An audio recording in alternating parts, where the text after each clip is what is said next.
Hello, hello. This is for day 306 through day 313 of my 365-day raw suspending disbelief journey. And the reason this is also for February 22nd through 28th. I believe I may have this wrong. Anyways, I lost my voice. I lost my voice for a week. I literally could not record. It was so bad. It would cut right out and just be silent. Like no sound coming out. And the most that I could get out of it was just like this croaky. If I really pushed, I could get this like really croaky, um, struggling sound to come out. So, um, I won't lie, this was super frustrating, especially less than a week after sort of hitting that recovery point with how sick I got for a couple of weeks. And all of a sudden, it was like I had to reschedule all my calls again. I had to move things around. I just had no voice. And I mean, I had a little bit of a runny nose, nothing major. My cough hadn't completely gone away. So it was still kind of there, but nothing insane to cause the loss of my voice. Um, it just happened. And so yeah, it was a little bit frustrating after having already had 2 weeks at the end of December, beginning of January that I couldn't work, and then 2 weeks in February where I was so sick I couldn't work, and then it was like here's the third week in February. So just like 5 weeks in a couple of months, right? That I wasn't able to get any work done, or I was able to get work done this last week, but I was not able to do calls. I wasn't able to. So I've been pushing off so many calls and having to reschedule them again and again, and it's been um, a practice in pulling my hair out.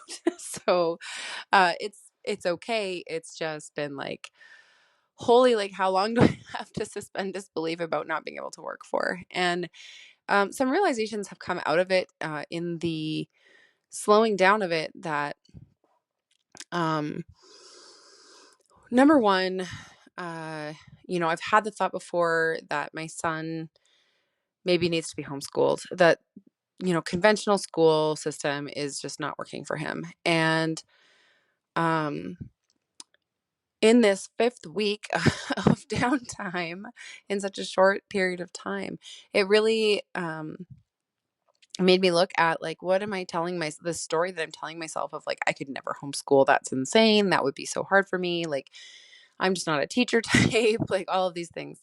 Um, and really looking at actually what's best for my son. And I don't know that conventional school is what's best for him anymore. So I'm sort of playing with that idea, in talks with the school, like all that kind of stuff. It also made me take a really good look at like, I say my life is so flexible, but the amount of things that I've had to reschedule because of these different reasons over 5 weeks spread over 2 months, makes me really look at like, okay, how many hours am I working in a week? How many hours, like, because it just felt like such a crushing weight of things that weren't getting done. It made me look at like, okay, well, that's not reasonable.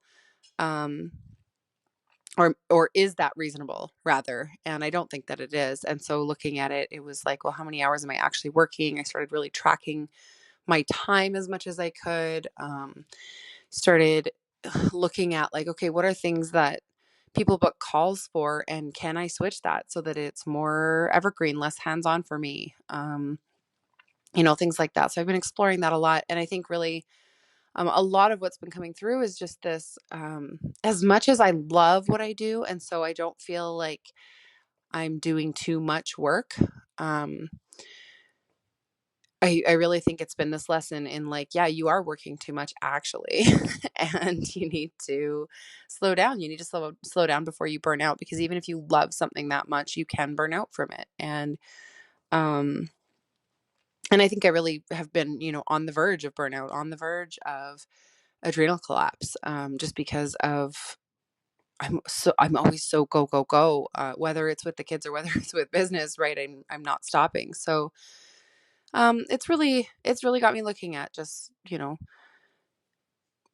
the number of things that I put on our plates. And, I talk about, I want to go camping in the summer with them. I want to do these things. And am I really making my life work with that? Am I really um, standing by what I'm saying are my goals? Am I really making the space? Am I really letting go of the work?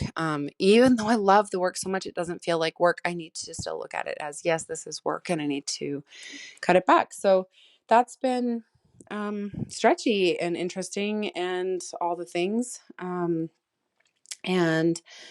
I really just feel this like there is a really loud message coming through here. And if I ignore it, maybe then I do hit adrenal collapse or I do hit burnout. And I know I don't want that. I've been there. I don't want that. And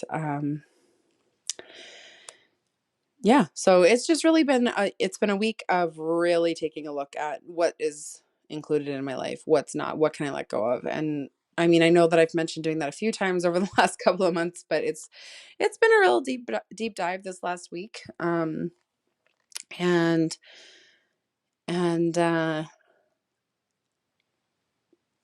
really confronting, even really like making me take a good hard look at it. So suspending disbelief that is that is all worth it, because it's not been the most fun thing in the world.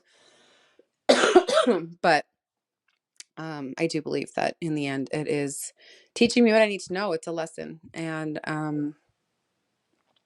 am trying to accept and receive the lesson with grace. So that's what I have for you guys today, and I will talk to you all next time.